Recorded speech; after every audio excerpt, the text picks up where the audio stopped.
I need to be able to feel you, and I need you to be able to feel me, because later on when you put your head on the pillow, I want you to be able to remember what I've said so that you can apply it. So, innovation. Do you want to be innovative? Yeah.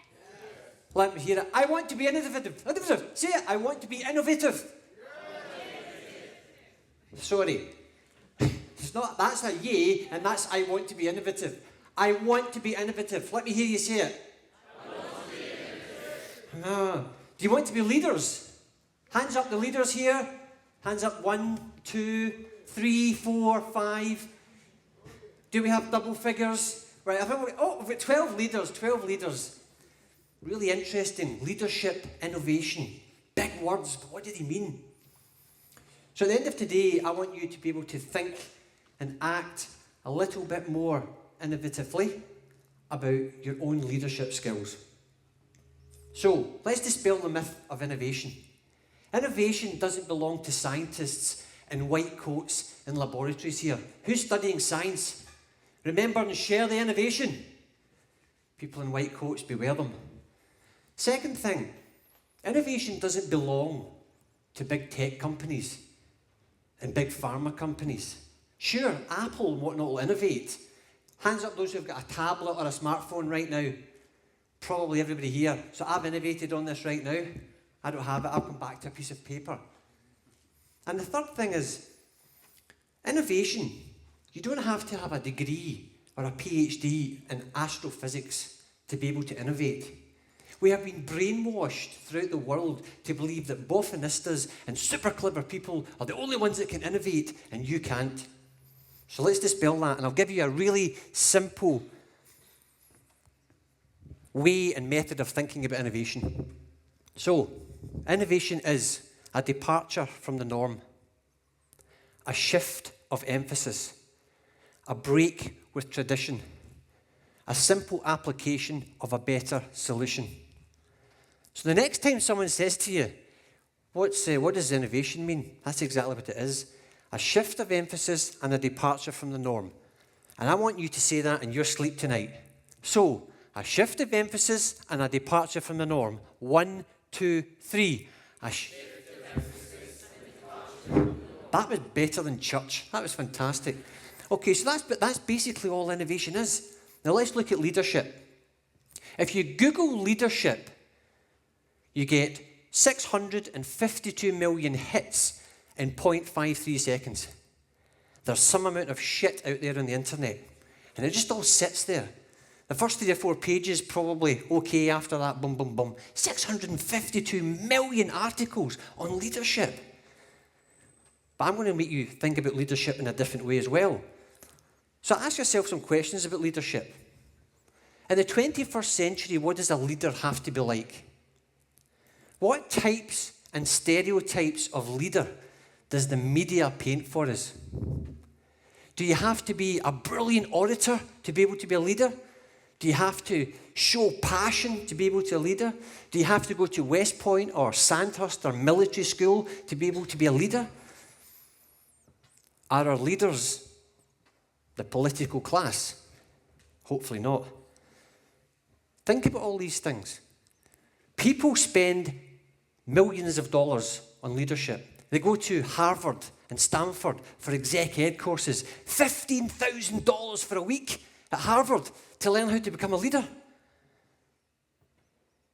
Big companies spend millions of dollars with leadership consultancies who try and bring in change management programs and help everyone think a wee bit more like a leader. And then people spend millions of dollars again going to universities, getting degrees and masters in leadership. I don't know what that means. But if you think about that billion-dollar industry, people are making a lot of money out of it. So with a shift of emphasis and a departure from the norm, I'm going to help you today to think about leadership a little bit differently, that's totally applicable, the pragmatics of taking action. So, if you're going to lead, you need 3 things. You need a vision and a goal, you need an outcome, and you need it to be attractive to people. So my vision and goal is to inspire and enable positive social change through the action of entrepreneuring. in short, to make the UK the most entrepreneurial country in the world. My outcome is better enabled entrepreneurs who are backable, credible, and investable. And I attract people to it by having impact and actually doing what I say. So more entrepreneurs, more wealth, more jobs, more people get on board. Let me talk about one of the best leaders in the world, in my humble opinion, Sir Alex Ferguson. So Alex Ferguson had a big vision. His vision was to make Manchester United Football Club the most successful football club in the world. And he did it. His outcomes, what was he looking for in his outcomes? In order to do that, he had to win matches. If he wins football games consistently, he wins trophies and he makes it successful. And the third thing for him in attracting people was people wanted to come and play for him. People wanted to play for Manchester United, fantastic players like Ronaldo. That's what he needed to do. But when he joined Manchester United, they were languishing. He had to reimagine how to do it. Here's how a football training day looks like. So, coaches come up, lots of bibs. Here, stick a bib on. Here's lots of cones. Let's make wee funny patterns with cones. And then they have an hour's training session. And what they'll do is they will run up and down and zigzag out of cones. And then they'll do some passing. They'll do some fixed movements, goalkeeping, attacking formations. They'll do defensive formations, free kicks, penalties, all that sort of stuff, right? And what normally happens is, in fact, right now, throughout the UK and globally, coaches will be doing that right now, totally in the thick of it. Looking at their players, doing all this, and what are you doing, and shouting at that one. And they're completely immersed in that 1 hour training session. So Alex Ferguson wanted a departure from the norm. His epiphany was, he said, I'm going to move back. So what he did was, he put his 2 coaches out front. Do you want to be in TEDx? Right, up you come. Come on. Come on, you 2. Come on. Give them a round of applause. Right, there's my 2 coaches. Okay, so what they're doing is, they're coaching the football players. Coach away, right? So they're coaching the football players. So what Alex Ferguson did was, he stepped back. And by stepping back and not getting into the maelstrom of coaching, he was able to see other things. Thank you very much. So that's the picture in your head. He stepped back, and then what he was able to do was, he was able to see the player who was carrying an injury. He was able to see the player whose mood was low. He was able to see the player who wasn't quite gutting it with the other player. There was tension in the defence. It gave him huge insight into his team. But what did he do with that insight? So in today's world, we are obsessed with analytics. There's more data than ever before. I'm not sure as a society and as economies we've moved on any, but there's data everywhere and there's people analysing it. What Sir Alex did was, he took that analytics approach and he made it people analytics. That was his epiphany. That was his innovation, his departure from the norm. So when he saw the player who was carrying the injury, he would go up to the player afterwards, privately, and he would say, the old knee's not 100% there, is it?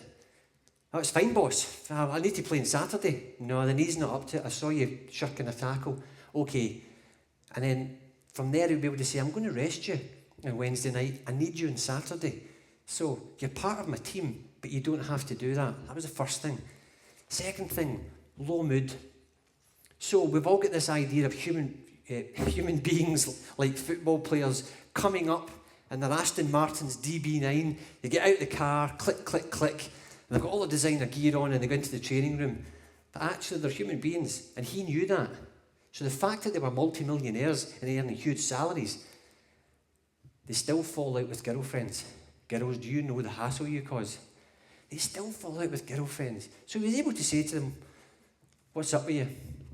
I've had an argument at the weekend with my girlfriend. She's went back to her mum's. It's not great. Right away, he was able to be a human being and put his arm around the player and say, right, okay, we'll get through this. So the player starts to react and the player starts to feel valued. He would never have seen that if he hadn't stepped back. And then you've got the tensions in the team. So in Sir Alec's team, there was a Eurovision Song Contest. So he had France and Spain and Mexico and Holland, all these different egos, cultures, fantastic skill sets. But sometimes his central defender wasn't clicking with the right back, and it could have been a cultural thing. So he was able to see that then by stepping back. Think about the people analytics and think about what he did there to innovate on something really simple. So when Sir Alec started to put that into his coaching, and he was stepping back, and he was looking, he was then able to knit together the differences in people. And that's what great leaders do. They knit together and weave differences in people to make them perform better. That's all he did. How simple was that? So if you apply that to the entrepreneurial leader, entrepreneurs, for example, the people I deal with, they've got to knit together lots of differences. They've got investors, they've got mentors, they've got advisors, they've got enablers, they've got board members, they've got new team members who are not getting paid 100 grand a week. They come in and they've got to sweat it for a while. The entrepreneurial leader, the exact same way as Sir Alex Ferguson, has to adjust their lens. So the lens has to come out and notice who's doing things right, who's working hard for the company, who's putting the hours in, who's thinking smart, and the lens has to go in when something's wrong. That's the entrepreneurial leadership lens, and it's exactly what Sir Alex Ferguson did. So, for you, if you shift the emphasis and you depart from the norm on one little simple thing, you can switch your mindset into picking up differences in people, reading people, and actually making a difference to lead them. I can make them credible, backable, investable, and it doesn't actually matter what you do. Whether you're in a non-profit, whether you're in a student union, whether you're in a corporate, makes no difference.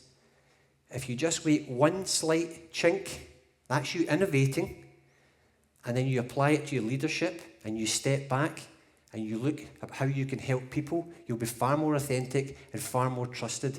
Good luck on your leadership journey. Go innovate. Thank you.